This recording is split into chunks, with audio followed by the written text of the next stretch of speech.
Martino. L'opinion populaire. Je suis extrêmement réticent. Gants blancs jusqu'aux épaules, je peux comprendre. Mais à travers tout ça, il reste que l'industrie locale du commentaire est étonnamment muette. Joseph Facal.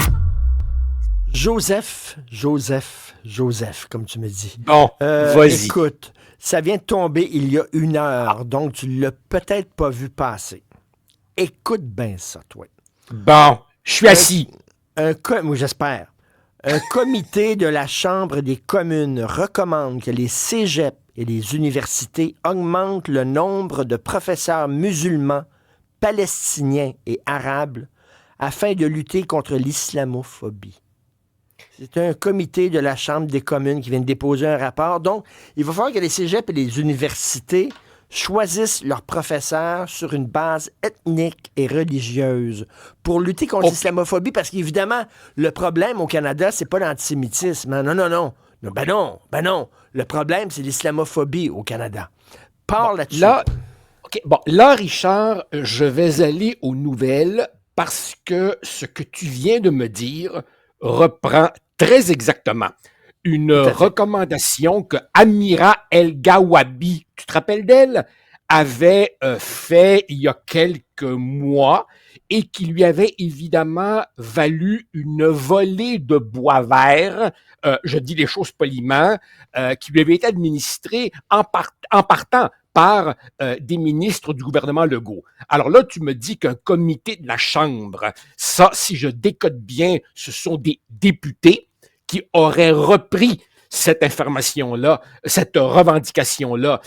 Il faudra aller aux nouvelles, mais je te dis en partant que pour prendre une analogie de baseball, avec une idée comme celle-là, tu te rends même pas jusqu'au premier but.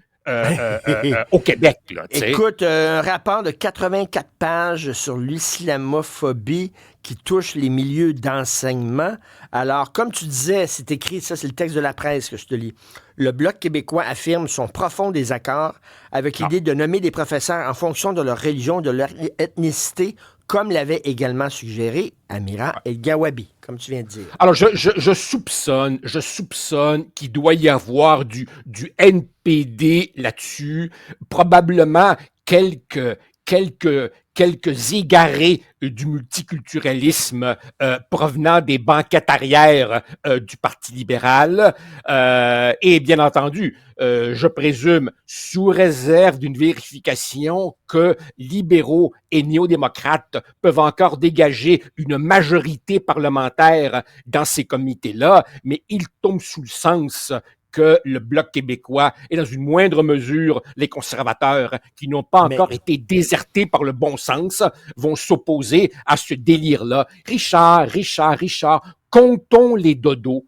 Comptons les dodos. Avant que Capitaine Canada, Justin Trudeau, fasse ses boîtes et parte avec évidemment toute la ribandelle de sous-fifres qui l'entourent, les Marc Miller et compagnie, là. Bon, on en a encore pour quelques mois de délire, là, mais il est évident que ça n'ira nulle part, cette niaiserie. Mais comme Nick Payne me disait tantôt, il disait, écoute, un déficit qui frôle les 55 milliards de dollars, ce qui n'empêche pas le gouvernement de faire des cadeaux, congés de TPS pour 2 mois.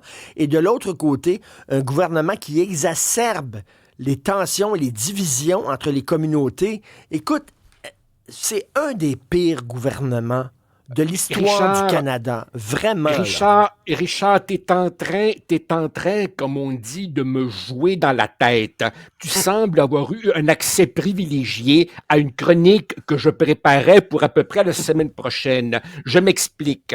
Tu sais qu'aux États-Unis, il y a sur une base régulière des panels d'historiens extrêmement prestigieux qui classent les présidents américains par ordre de, entre guillemets, performance. Et c'est toujours, évidemment, les 3 géants, Washington, Lincoln et Roosevelt, qui, dans l'ordre que tu veux, sont au sommet du classement. Le fondateur du pays, le modernisateur du pays et celui qui a tenu le pays ensemble pendant la guerre de sécession. Et puis après ça, ça descend.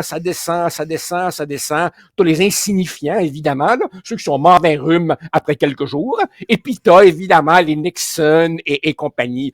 Eh bien, si on faisait l'exercice au Canada, tu aurais évidemment ceux qui n'ont laissé aucune trace, mais si tu juges en fonction des dégâts laissés derrière eux, il est très raisonnable, tout à fait plaidable que Justin Trudeau est le pire premier ministre de l'histoire de la Confédération canadienne. Ben écoute, c'est que la machine gouvernementale ne fonctionne même pas. Il y a 137 000 personnes qui attendent leur passeport par la poste.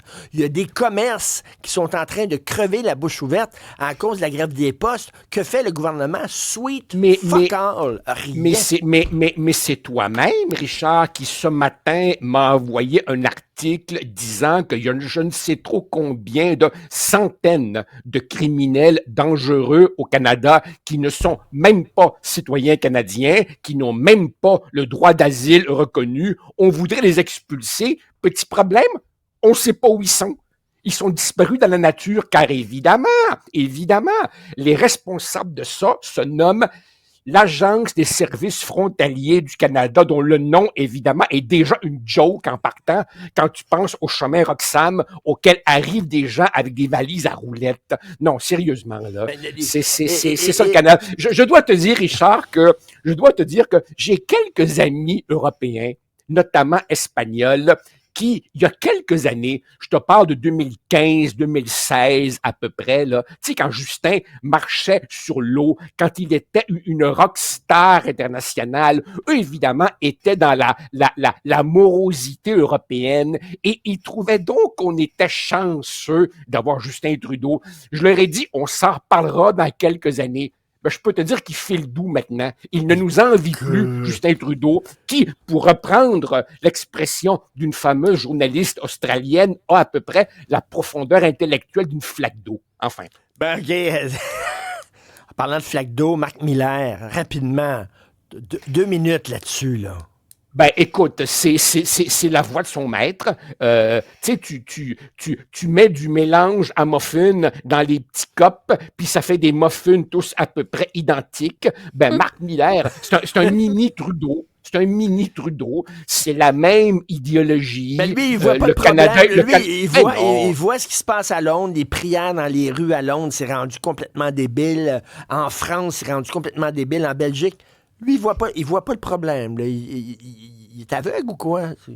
Non seulement il voit pas de problème, mais c'est d'autant plus bizarre que c'est le même Marc Miller dont le bureau de comté, rappelle-toi, avait été menacé par des gens qui venaient l'intimider sous ses fenêtres. Écoute, c'est à n'y rien comprendre. Écoute, tu l'avais toi-même dit, nous l'avons, toi et moi, écrit, ce pays est tombé entre les mains d'une gang d'apprentis sorciers qui ont pensé qu'une société, c'est un laboratoire. Tu peux t'amuser à faire des expériences chimiques et si ça n'a été fait nulle part ailleurs, ce n'est pas une incitation à la prudence, c'est le contraire. Si ça n'a pas été fait ailleurs, essayons-le. Le Canada sera le premier pays post-national au monde. Et c'est ça que ça donne, un désastre de A jusqu'à Z.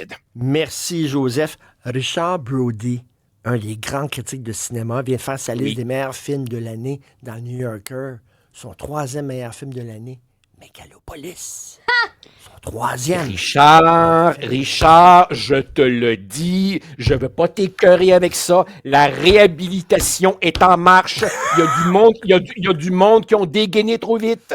Il y a du monde qui ont dégainé trop vite. Hein? Il faut retourner le voir tranquillement pendant le temps des fêtes. Okay. Quelque part, je sais pas. Tu m'indiqueras sur quelle plateforme parce que moi, je suis prêt à le revoir une 3e fois. Salut, à demain, Joseph. Salut, bye.